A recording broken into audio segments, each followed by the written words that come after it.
Ang sabi ng iba, nakapakadali na daw gawin yung mga ginagawa natin.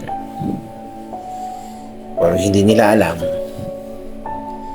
na kahit wala tayong gamit, wala tayong magagandang mga gamit na pwedeng gamitin, cellphone lang, pero pinagtitiyagaan natin matapos upang mapasaya natin yung mga kaibigan natin, yung mga taong naniniwala sa kakayahan natin.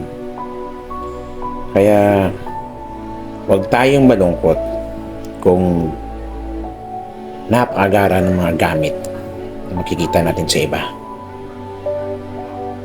Maging kontento tayo kung anong mayroon tayo. Ang importante, mapasaya natin yung mga taong naniniwala sa atin.